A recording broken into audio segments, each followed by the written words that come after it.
हिंदू धर्म ग्रंथ ऋग्वेद के अनुसार भारतीय समाज को मुख्यतः 4 भागों में बांटा गया है: ब्राह्मण, क्षत्रिय, वैश्य व शूद्र। लेकिन दुख की बात यह है कि आज भारतीय समुदाय में पशुपालक वर्ग अपने वर्ण को लेके बड़ा कंफ्यूज है। कोई खुद को यदुवंशी क्षत्रिय कहलाता है तो कोई खुद को शूद्र बताता है। हम सब क्षत्रिय लोग हैं, शूद्र है कि नहीं है? जिसमें परब्रह्म परमात्मा भगवान श्री कृष्ण की जाति बताते हो, उसके बाद आप ऐसा कहते हो हम शूद्र हैं, ये नहीं चलेगा। आखिर क्या है मिस्ट्री अहिर, गोप, ग्वाला या यादव समाज का? आज के वीडियो में हम लोग इसी की पड़ताल करेंगे। नमस्कार। पशुपालक या यादव वर्ग के वर्ण को जानने के लिए सबसे पहले हम जो भारतीय समाज में 4 वर्ण है, ब्राह्मण, क्षत्रिय, वैश्य, इनके कार्यों को समझते हैं। तो मनुस्मृति के अनुसार अध्याय 10 मंत्र संख्या 88 में ब्राह्मण के कर्म दिए गए हैं, जिसमें उसको 6 कर्म दिए गए हैं: पढ़ना, पढ़ाना, यज्ञ करना, यज्ञ कराना, दान देना व दान लेना। ये ब्राह्मण के कार्य होते हैं। इसी प्रकार क्षत्रिय कर्म दिए गए हैं: प्रजा की रक्षा करना, यज्ञ करना, पढ़ना, दान देना तथा कामुकता के प्रति आसक्त न होना। ये 5 कर्म क्षत्रिय के बताए गए हैं। इसी प्रकार से वैश्य वर्ग का कार्य दिया गया है: पशुपालन करना, यज्ञ करना, पढ़ना, दान देना, रोजगार करना व कृषि करना। ये कार्य वैश्यों के दिए गए हैं। उसी प्रकार से शूद्र को केवल एकमात्र कार्य ऊपर वाले 3 वर्णों के गुणगान करते हुए सेवा करना ही बताया गया है। इस प्रकार यदि वर्णों को कार्य को ध्यान में रखा जाए तो जो पशुपालक वर्ग होता है वह वैश्य में आता है। परंतु ऋग्वेद के 10वें मंडल 62वें सूक्त और मंत्र संख्या 10 के अनुसार यदु और तिवर्षु को भी गोप कहा गया है, यानी कि पशुपालक कहा गया है। जो राजा यदु थे और तुवर्षु थे वह तो क्षत्रिय वर्ण के हैं, क्योंकि वह चंद्रवंशी राजा ययाति के पुत्र हैं, इसलिए वो चंद्रवंशी क्षत्रिय होते हैं।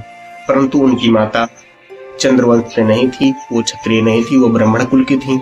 इस कारण उनको सोमवंश में या चंद्रवंश में नहीं रखा जाता है। इस कारण वह कालांतर में अपने ही नाम के कारण यदुवंश की स्थापना करते हैं, जिसमें कालांतर बाद भगवान श्री कृष्ण का जन्म होता है, जो यदुवंशी क्षत्रिय कहलाते हैं।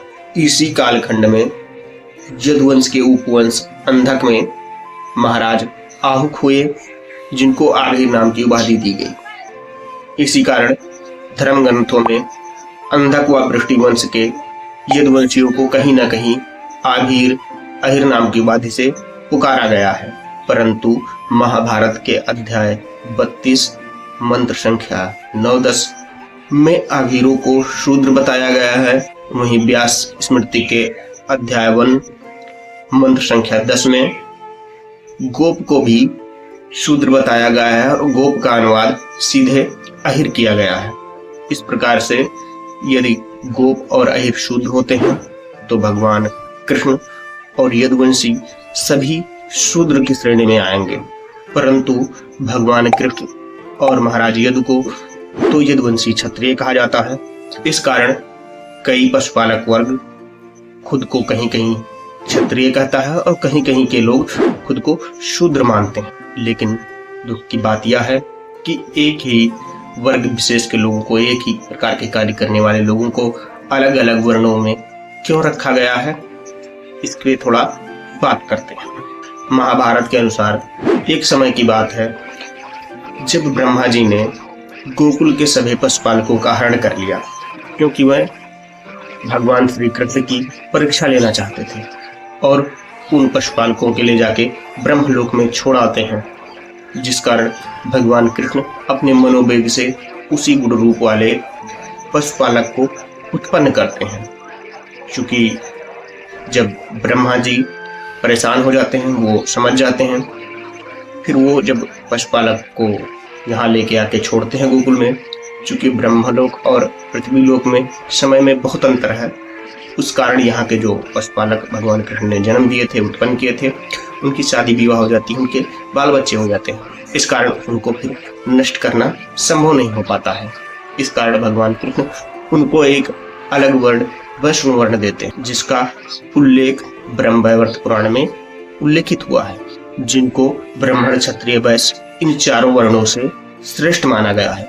इस कारण यहाँ के जो क्षत्रिय, ब्राह्मण और वैश्य, जो वैश्य वर्ण के लोग थे, जो ग्वाल थे, उनको प्रताड़ित करने के लिए, शूद्र साबित करने लगे, प्रताड़ित करने के लिए हर जगह गलत गलत शब्दों का प्रयोग करने लगे, क्योंकि वो जो वैष्णव वर्ग के लोग भगवान कृष्ण द्वारा जन्मे थे वह महाराज आहू के क्षेत्र में थे, जिन सभी यदुवंशियों को आभीर कहा जाता था। इस कारण सभी धर्म ग्रंथों में ब्राह्मणों ने आभीर को, ग्वाल सभी को शूद्र लिख दिया है, जिसका कालांतर में बहुत बड़ा दुष्प्रभाव पड़ा। लेकिन जो ये वैष्णव लोग थे, यह कालांतर में धीरे धीरे अपने समाज को संगठित करते करते 14वीं 15वीं सदी ईसा पूर्व में अपने धर्म का ही अलग प्रतिपादन कर देते हैं, जिसको वैष्णव धर्म कहा जाता है। अगर आपका इस वीडियो में कोई बात कहना है तो आप कमेंट बॉक्स में जरूर बताइए, और यदि आप कहेंगे तो वैष्णव धर्म के विषय में भी हम वीडियो बनाने की कोशिश करेंगे। नमस्कार।